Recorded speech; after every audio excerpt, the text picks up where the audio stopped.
Why you must become the villain to win. This is not a message for the faint of heart. It's not for those who dream small, live quietly, and die never knowing what they could have been. This is for those who are sick of losing, sick of playing by rules written by others, sick of watching people with no morals, no empathy, no care for the world, rise to power while the kind, the good, and the honest suffer in silence. This is not about becoming evil. It's about recognizing the truth. In a world that rewards wolves, the sheep get slaughtered. And sometimes, to win, you must become the villain. Look at the Joker, not the clown, not the madman, not the criminal. Look deeper. Look at what he represents. Chaos, sure. Insanity, maybe. But more than that, he represents freedom. Freedom from the illusion that life is fair. That hard work always pays off.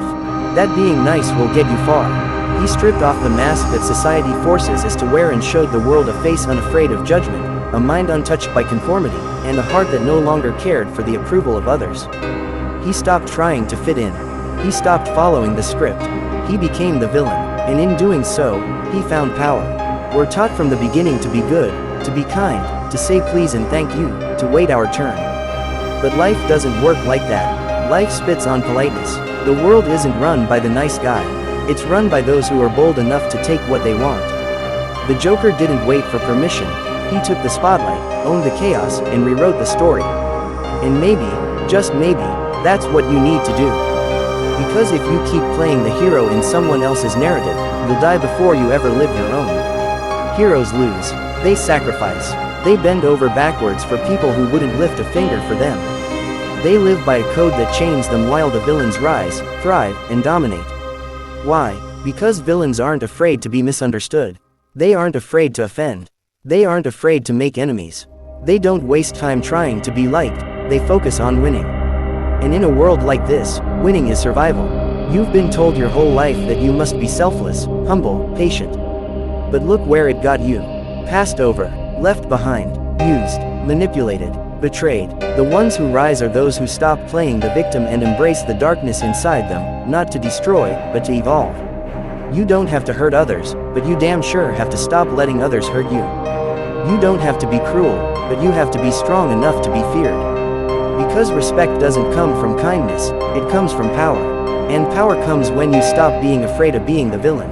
There's something deeply liberating about embracing the darkness within you, about no longer trying to please everyone, about finally saying, enough.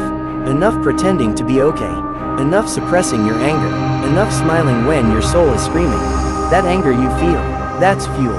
That pain, that's your edge. That darkness, that's your strength. You've been trying to kill it, suppress it, bury it, but maybe it's time to let it breathe. Because sometimes, you have to burn the world that tried to break you to build the life you deserve. The Joker wasn't born, he was made, by a society that ignored him, beat him down, laughed at his pain. And in his madness, he found clarity. He found that the world doesn't care about your good intentions. It only cares about results. He became the villain not because he wanted to hurt people, but because he refused to be hurt anymore. And maybe that's what you need. Maybe the villain is not the enemy. It's the part of you that refuses to be broken. The part of you that won't beg for love, won't chase approval, and won't sit in silence while the world takes everything from you. To become the villain means to choose yourself for once. To put your desires first. To say no when you've always said yes. To walk away from people who drain you, even if they once meant everything. It means doing what's necessary, not what's popular. It means saying the truth, even if your voice shakes. It means cutting off people who only call when they need something. It means standing tall even when everyone wants to see you fall. It means embracing solitude instead of begging for company. It means taking the pain that nearly destroyed you and turning it into a weapon. Let them talk, let them judge, let them call you arrogant, toxic, cold. They don't know what you've been through. They don't know how many nights you cried, how many times you were betrayed, how many times you stayed quiet to keep the peace. They don't know how many pieces of yourself you gave away just to be loved. So let them talk, because the villain doesn't explain himself. He doesn't beg to be understood. He doesn't try to fit into a world that never accepted him to begin with. You have one life, one shot, one chance to make something of it. Are you really going to spend it waiting for others to give you permission? Are you going to keep sacrificing your dreams for people who wouldn't even clap for you if you succeeded? Or are you going to rise? Not as the hero they expect, but as the villain they never saw coming. The villain who takes control. The villain who plays to win. The villain who refuses to lose. And let's get one thing straight, being the villain doesn't mean being evil. It means being unshakable, relentless, unapologetically ambitious. It means not waiting for someone else to save you. It means being the fire that refuses to go out.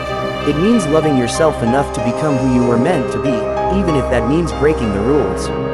It means being okay with being hated. Because when you become the villain, their opinions don't matter anymore. Only the mission does, only the goal, only the life you swore you'd build. People will always fear what they don't understand.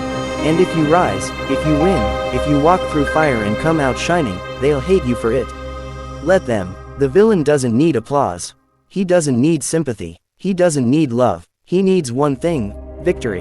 And that comes when you stop living for them and start living for yourself. There will come a moment in your life where you will have to make a choice, stay the broken hero or become the powerful villain. One dies a martyr, the other lives long enough to rewrite history. The world doesn't remember the quiet ones who followed the rules. It remembers the ones who shattered them, who became legends not because they were kind, but because they were unbreakable. You want to change your life? Then change who you are. Stop suppressing the fire inside you. Stop apologizing for wanting more. Stop waiting for a sign. This is your sign. This is your moment. This is your transformation. The Joker didn't become who he was because he was evil. He became who he was because the world left him no other choice. And maybe that's you. Maybe you've been backed into a corner too many times. Maybe you've been too nice for too long. Maybe you're tired of pretending. Maybe you're ready to stop surviving and start conquering. Maybe it's time to become the villain, not because it's what you wanted, but because it's what you needed to finally win. So step into the darkness. Own your story. Let the world call you crazy, selfish, cold. Let them misunderstand you. Let them walk away. Because the path to greatness is lonely. But it's also powerful, and it begins the moment you stop fearing who you could become. Become the villain, and win.